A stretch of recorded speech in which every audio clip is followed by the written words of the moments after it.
Alright, so picking up from where I left off last time, I had just managed to find a job as a food busser and a server for this craft brewery and uptown fancy restaurant called Amsterdam Brewhouse, which was situated along the seafront, the harbourfront along Queens Quay West. It was Queens Quay West, actually, overlooking Lake Ontario.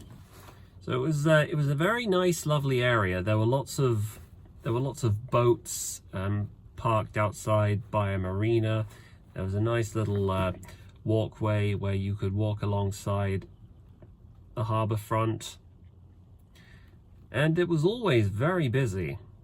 I often remember seeing the place was completely jam-packed, filled with customers, regardless of whether people would walk in or book ahead of time. And I think I would work somewhere between 8 and 10-hour shifts. It was very intensive. There were a lot of things that I was tasked with, and I was always on my feet for a lot of the time. But I had done this kind of work before, so it wasn't anything new. Although, by this time, I was beginning the seeds of hatred and contempt for working in retail jobs, which I hadn't been up until now which I hadn't hitherto been aware of, were beginning to ferment. It was beginning to occur and dawn on me that I couldn't see the rest of my life doing this. Well, it's funny to say that that's what I thought at the time, but I would continue at least for another 5 or 6 years doing this exact kind of work. But anyway, I was working as a food busser and a server at the brew house. Now, on the one hand, it was good that I finally had a source of income, because it was a lot of work. It was incredibly difficult finding a place to live in Toronto. It's very expensive. I mentioned earlier that I had accrued up to £3,000 worth of savings, and you got to understand, this was before the pandemic, so £3,000 back then was comparatively worth a lot more than it is now. Probably £5,000 in today's money. Anyway, and my savings were being frittered away just by me spending each night at the hostel. And the thing about living in a hostel is it's good in the short term because it's cheap, it's affordable, and some of the facilities they have there are pretty decent and good value for money. However, it's not a place where you can stay long term, because there's just no privacy in hostels. You're going to be sleeping in a room with as many as 5 or 6 other guys or girls. And I spent over a month, possibly a month and a half in there. And there's a little issue that I don't know many travelers have thought about, is eventually, when you spend all that time in a room full of other people, you start to get urges. And let me not be misunderstood when I say urges. I mean, sometimes you get horny and you need to rub one out, but you can't do that in your bedroom because there's 6 or 7 other people there. So you have to be discreet. You have to go to the bathroom. And when the bathroom's either always occupied, or it stinks of diarrhea because of the last guy who went in there, that makes things really difficult. So there's an unanticipated problem that I bet most of you never even thought much about. Anyway, luckily, in the end, I was able to resolve the situation without any complications. Oh God, what the hell am I doing? I'm talking in front of a camera about... stuff that I'd be way too embarrassed to confide into anybody else. Anyway, the place where I was staying, the College Backpackers, it was a very good place. It was very affordable. You know, I definitely enjoyed sticking around there in the short term, but it's not a place where you can stay in the long term, because hostels are meant to be a temporary stay. And hotels, man, forget it. I could barely afford to stay there for 1 or 2 weeks. And what I really needed was, I needed some actual living arrangement. I needed an actual place to live. And I spent many weeks looking for a place to live.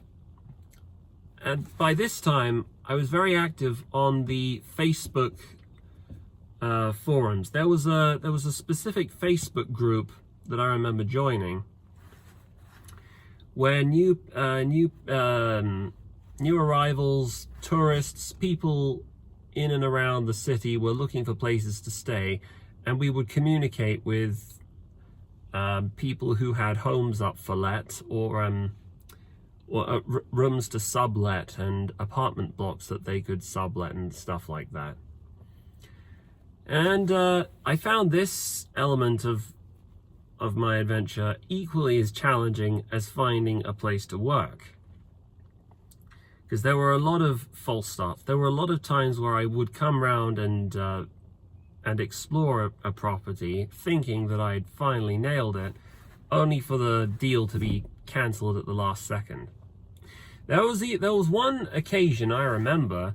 There was a Chinese guy, I think his name was Stephen Wong, who responded to my ad and said that he had an apartment that he could sublet for me. I forget where it was. Was it in Brampton? Was it in Mississauga? It was outside downtown Toronto. It was in a high-rise building. I came by and I took a look around, visited, and didn't see any issues. But then the next day, he abruptly messaged me on Facebook saying, "Something is very off about your application. I will have to decline." And I didn't quite understand what he meant, but then he cut off all contact with me and blocked me. So I was in a bit of a panic at that time, because I hadn't realized, had I made a mistake? What have I done? What have I not done? But in the time since then, I actually spoke to one of those free legal advisors on the internet. And what we think has happened was, he had no real intention of subletting his apartment. It was basically some kind of a scam. I don't know how the scam was supposed to work, or what it was about him that made him raise the alarm. But essentially, all the paperwork on my end was completely correct. But for reasons which I think are too complex for me to understand, he would never have been in a position to sublet his apartment to me anyway. And, well, it all worked out for the best in the end, because I would eventually find a place for me to stay, but that would be later. And funnily enough, you know, sometimes in my life, there have been some very weird and strange occasions where, in a very peculiar and unexpected way, almost down to the whims of fate, things have just worked themselves out magically on their own. And one particular example of this, for me, is on this one occasion where I was staying at the Backpackers Hostel. I had a chance encounter with an old retiree. He had a very thick Cajun accent. He was from Louisiana. He was an American. I just sat there chatting with him. We were talking about cultural differences. This was 5 or 6 years ago. I can't recall the exact contents of the conversation, but he took a liking to me and I took a liking to him. And then it eventually turned out that he knew someone who lived in the area who could fix me up with a place to live. He gave me the person's email address. Thinking nothing of it, I sent an email to this chap, And one thing led to another, and then eventually I got myself a room in a building in Kensington Market. It was near the Toronto General Hospital, between Bathurst and Spadina Avenue. And that didn't happen by design. That happened purely by coincidence. And it's funny how sometimes these things happen. I guess it was all down to luck, but what are the chances? I hadn't always counted on this kind of blind luck occurring when I'd embarked on my adventure.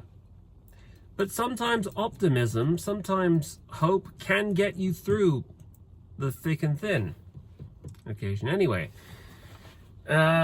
so I was able to find myself a place to live, and I had found myself a job too. But my job, the job I had, was wearing me down. It was grinding down my soul and my spirit. It was not only physically exhausting because it consisted a lot of walking, a lot of taking orders, a lot of cleaning, but the arrangement of my work was very menial. You see, because I was not technically classified as a server, I was a food busser, what this meant was I wasn't allowed to collect tips. And the thing is about the service industry, especially in larger cities like New York, Toronto, you understand that they have a completely different attitude to tipping than we do in the UK. So in the UK, we tend to believe that tipping is basically a form of service. It's a form of rewarding people who give you outstanding customer service, people who perform better than you'd expected. That's how we view things here. But over there, in big cities like Toronto and parts of America and Canada, tipping is basically seen as mandatory.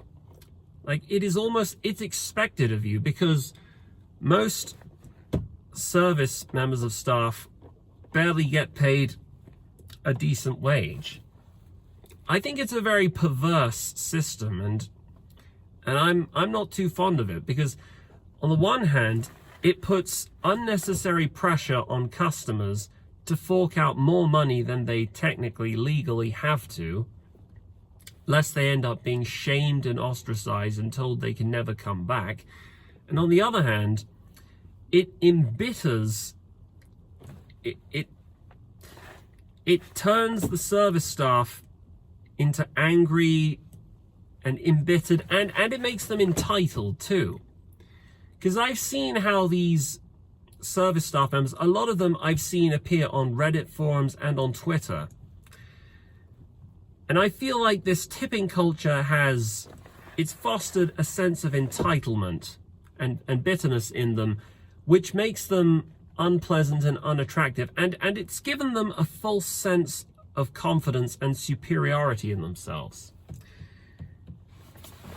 Now look, I understand that the service industry is hard. I've worked in the service industry for probably 10 years now. It's a very unfulfilling and low-skilled job, and it will wear and grind you down. I finally managed to find an escape from that. I work now as a delivery driver and a postman, but I'm so glad that I don't have to go back to that way of life.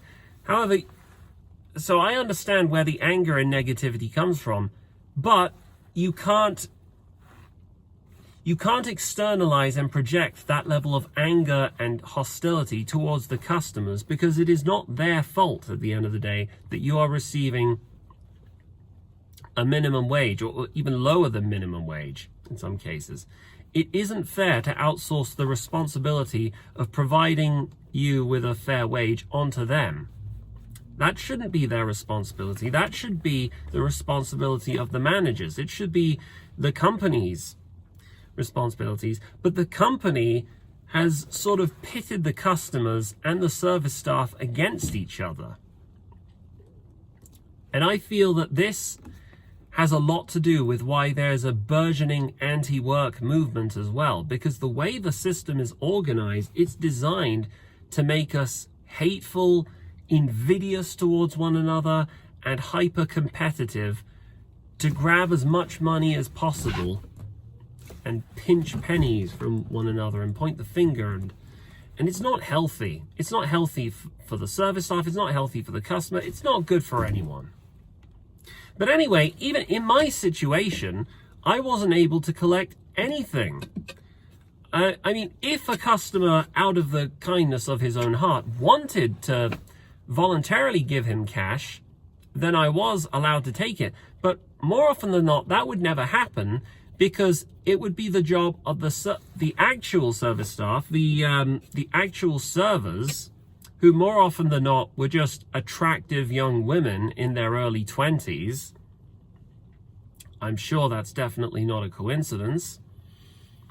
And because a lot of the customers would pay by card, the gratuities that would come out of their cards would go towards a sort of pot, and the pot would be evenly distributed among all the service staff, and we food bussers would receive none of it. And looking back, I think the way it sort of worked, the way it was organized, was you would work there for a certain number of months, or maybe a year or so. If I was going to stick around there working for a whole year so I could graduate to become a service staff member, and then it would be divided among all of us, and we food bussers would get nothing. So it is little wonder, looking back, that I absolutely couldn't stand the job. Yet on the other hand, I needed this job. This job was all I had from keeping me from being homeless and bankrupt. I needed a job. One of the prerequisites for me being a tenant in the new housing that I'd secured was that I needed to have a job. I needed to have a source of income. Using my savings wouldn't have been good enough for them. And also, it's expensive living in a big city. You need to have money. You need to have a minimum, or dare I say, you need a minimum wage. So there was just no escape. It's not easy being an immigrant, I'll tell you that. But these are things I never could have anticipated before I set off on my journey. But all the same, I needed to have this experience happen to me, because I needed it to teach me about the value of work and what the workplace is like, what it's like being in a foreign country with no roots or connections to the land. Oh, and on one occasion, while I was cleaning and drying these glasses that customers would drink beverages out of, one of the glasses had shattered in my hand, and it had cut a neat little scar across my thumb. If you look here, you can see it's still there even now. And I was just bleeding profusely out of my left thumb. I thought the blood would stop running any moment, but it wouldn't. It just kept spurting out like a fountain. And I had to be taken to the hospital. I was just escorted off the premises, and I went straight off to hospital. And I had to finish my shift that day, but I wouldn't be compensated for all the hours that I had missed, which I would have had this not happened. And oh, sorry, I'm just deep in thought, because it was so unbelievably rubbish, right? I had to pay the hospital staff for the stitches that they put in my thumb, and they weren't cheap. We are talking at least something like $600, 600 Canadian dollars, basically half of that whole month's paycheck. And while we were waiting to be admitted into the hospital, one of the other employees, whose name was Seth, he took me out to McDonald's on what I thought was going to be on the company dime, except it wasn't. He was paying them out of his pocket for me to eat lunch, But then the next few days, when I next came back into work, he asked me to reimburse him.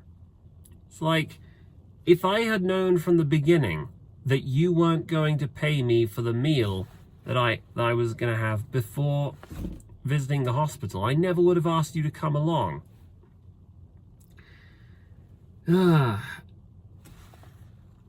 Look, if I sound embittered and angry looking back, it's just there are basic courtesies, basic things that most people wouldn't give too much thought about. Like, would you really charge an employee who's just suffered a critical injury at work and who's about to go to the hospital? Would you be so hard-hearted as to begrudge him a free meal while he's waiting to have his lunch? But no, that employee needs to pay for his own lunch. He needs to pay for his own hospital operation. Although in the end, technically, I was covered by workplace insurance, but I had to file a claim, and I did get the money back eventually, but this was weeks later, and weeks are a very long time when you're living paycheck to paycheck in a big, scary urban environment like that, like Toronto. It is with little wonder, then, that I began to hate and thoroughly despise my job. And this would be one of many reasons why eventually I would be fired from it. And why did I get fired? Well, I will tell you in the next video. Anyway, I've got to carry on my collection now. This has been Tracking, and I'll see you guys next time.